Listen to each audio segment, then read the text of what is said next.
In just 18 months, over 47,000 Americans applied for Malaysia's long-term visa program, a 340% spike that's left immigration lawyers working overtime.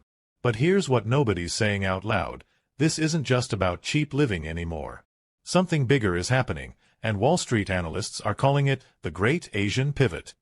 But wait. Before we begin, please subscribe to ensure that you never miss out on any of my essential stuff. Comment "I subscribe" below, and I will personally welcome you to our community. With that said, let's get started. Let's start with Sarah Chen, 34 years old, graphic designer from Portland. She was one of millions of Americans trapped in what she called the rent prison. $2,400 a month for a one-bedroom apartment. Not even a nice one, just a place to sleep. She had $87,000 in student loan debt hanging over her head like a storm cloud that never moved. Then one night, scrolling through TikTok at 2 a.m. because anxiety wouldn't let her sleep, she stumbled across a video. A woman showing her 3-bedroom condo in Kuala Lumpur. Full kitchen, rooftop pool, gym, security, monthly rent, $650. Sarah thought it was a scam. So she dug deeper. And what she found changed everything. According to a March 2024 study from MIT's Cost of Living Lab, Malaysia is 68% cheaper than mid-tier U.S. cities for the exact same lifestyle. Not "you'll live like a peasant" cheaper. We're talking equivalent quality of life for a fraction of the cost. Let me paint you a picture. In the U.S., dinner for two at a decent restaurant? You're dropping $75 easy. In Malaysia? $12. Same quality food. Sometimes better. U.S. health insurance averages $450 a month, and you still have co-pays and deductibles. In Malaysia, a full medical checkup at a private hospital, the kind with marble floors and English-speaking doctors, costs $60. Total. No insurance needed. Sarah moved in June 2024. Within 10 months, she'd paid off $40,000 of her student debt. $40,000. If you've been choosing between groceries and rent, if you've been postponing the dentist because you can't afford the copay, if you've been wondering why you're working 50 hours a week and still living paycheck to paycheck, keep watching. But the money story? That's just level 1. What Americans discovered next changed everything. Malaysia just became Silicon Valley's quiet competitor, and they did it by accident. Meet Marcus Thompson, 41. Spent 15 years at Google.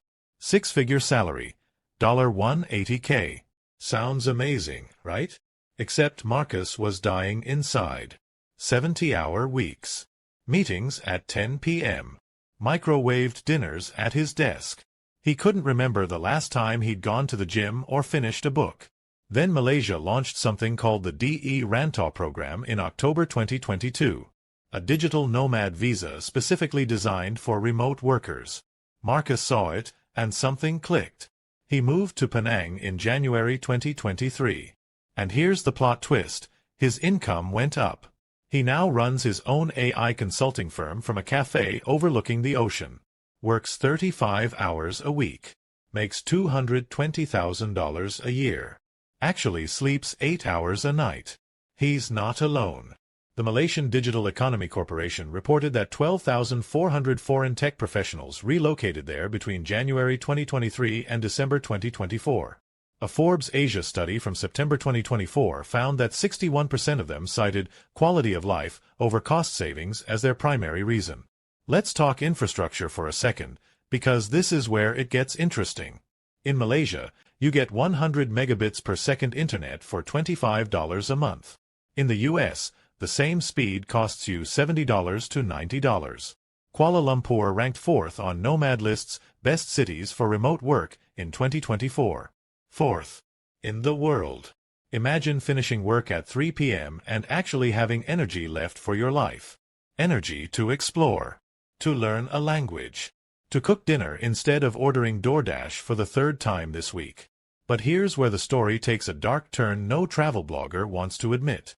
23% of American expats return home within the first year, and it has nothing to do with money.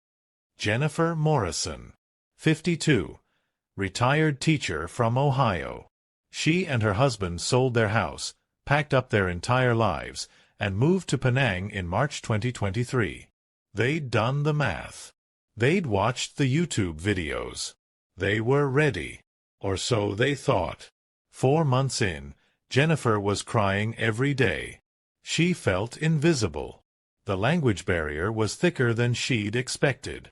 She missed her daughter's baby shower, her book club, the specific way autumn smells in Ohio. She told her husband she'd made a terrible mistake. Here's what saved her. She stopped trying to recreate her Ohio life and started building a Malaysian one. She joined an expat community, learned basic Malay, just enough to chat with the woman at the market, found a group of Malaysian American friends who understood both worlds, started volunteering, teaching English to local kids. Now, she calls Malaysia home. But she's honest about the rough patches.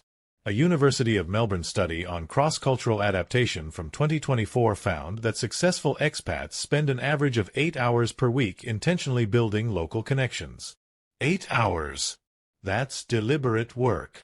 Let's get real about the challenges nobody posts on Instagram. Bureaucracy can be glacially slow. Visa processing? 3 to 6 months, sometimes longer. The tropical climate means constant humidity, your clothes never quite feel dry, and mold becomes your enemy. Family visits require 24-hour flights. And you will miss things. Target runs. Thanksgiving traditions. Late-night Taco Bell when you're sad. If you've ever felt lonely in a crowded room, this next part is critical. You cannot move to another country and expect to feel instantly at home. It doesn't work like that. You have to grieve what you're leaving behind before you can fully embrace what's ahead. Successful expats recommend test runs. Spend 3 months there before committing. Rent an Airbnb. See what it's like when the novelty wears off and you're dealing with a plumbing emergency in a language you don't speak. But what the Malaysian government just announced. It's about to make this decision even harder.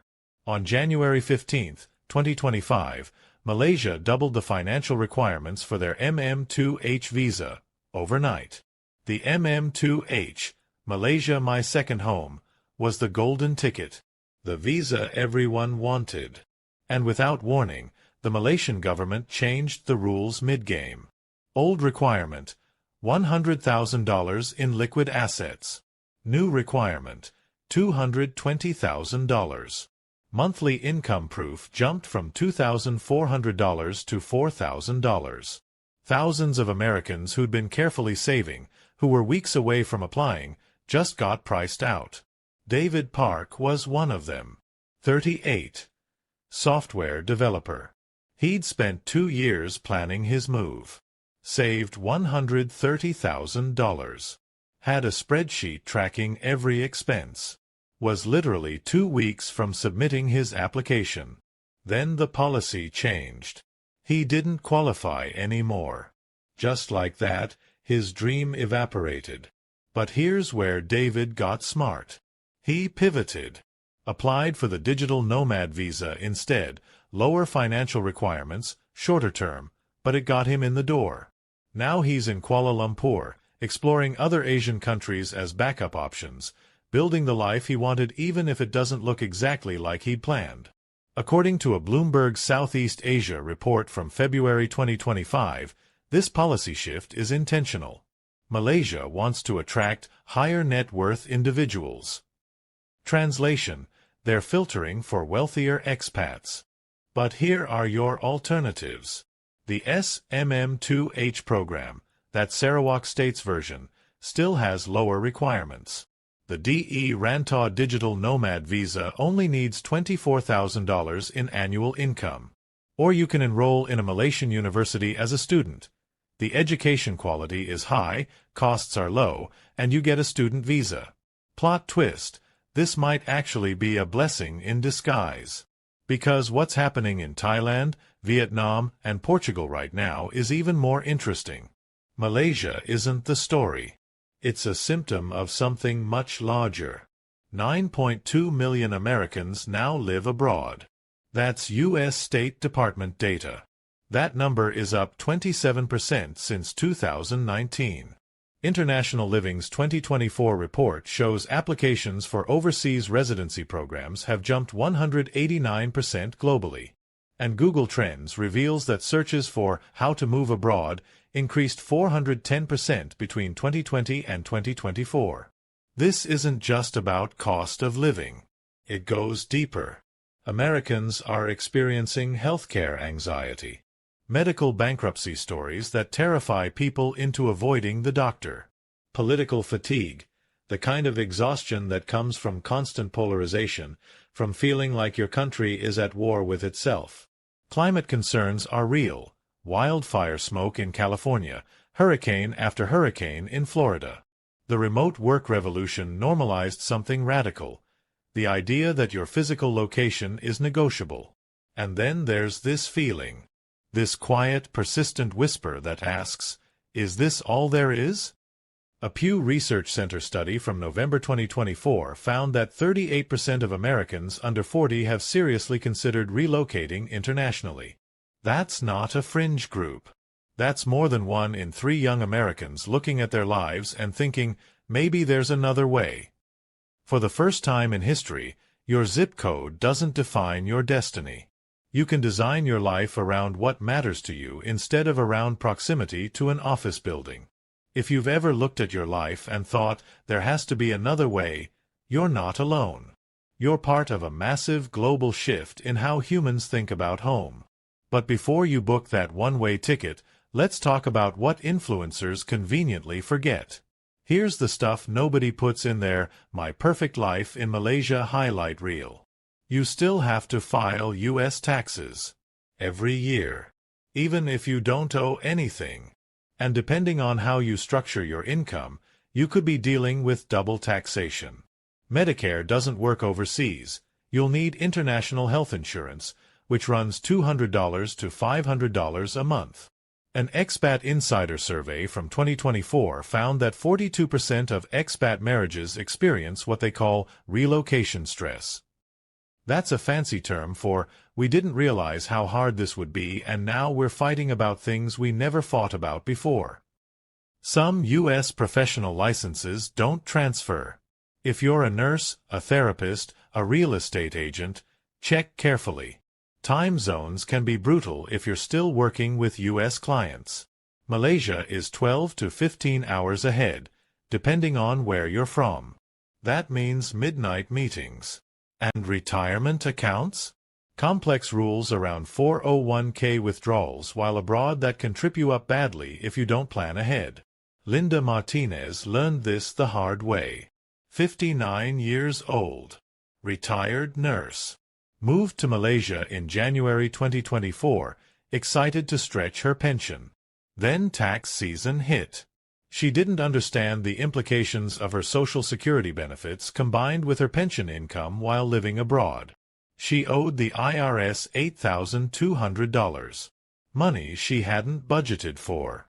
She hired an expat tax specialist, got properly structured, and now she's fine.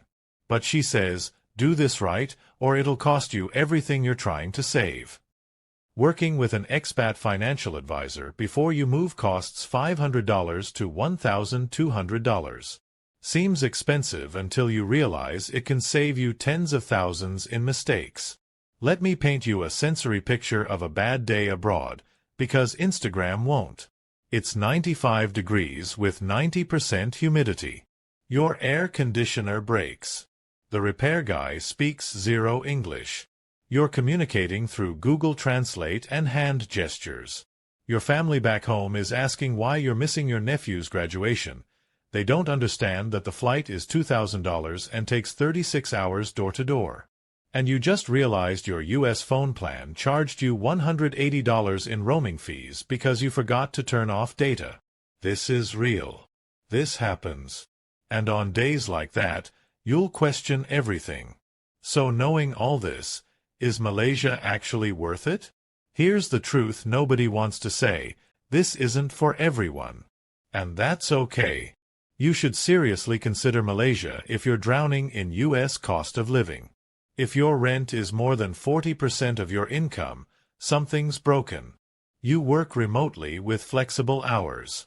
You're adaptable, the kind of person who sees challenges as adventures instead of disasters. You're willing to spend 6 to 12 months planning this properly, not just wing onto a plane. You have at least $50,000 in accessible savings as a safety net. And you're genuinely curious about other cultures, not just looking for America but cheaper. You should probably stay if you have young kids in critical school years. The education system differences are significant. You're deeply rooted in local family and community. If your mom's 80 and needs regular help, moving 9,000 miles away is going to be painful. You have a specialized career requiring U.S. licensing. You struggle with change or need strict routine and familiarity to function. Or you're running from problems rather than running toward growth. Here's how to tell the difference. If someone magically solved all your U.S. problems tomorrow, paid off your debt, gave you a great apartment, would you still want to explore living abroad? If the answer is no, you're running from.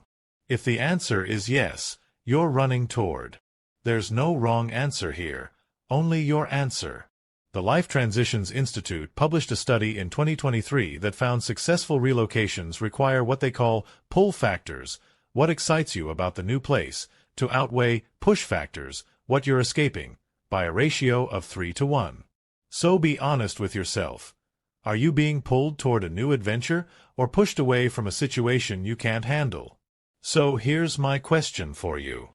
If you could design your ideal life with zero judgment from anyone, your parents, your friends, society, that voice in your head that sounds suspiciously like your middle school guidance counselor, would you still be living where you are right now?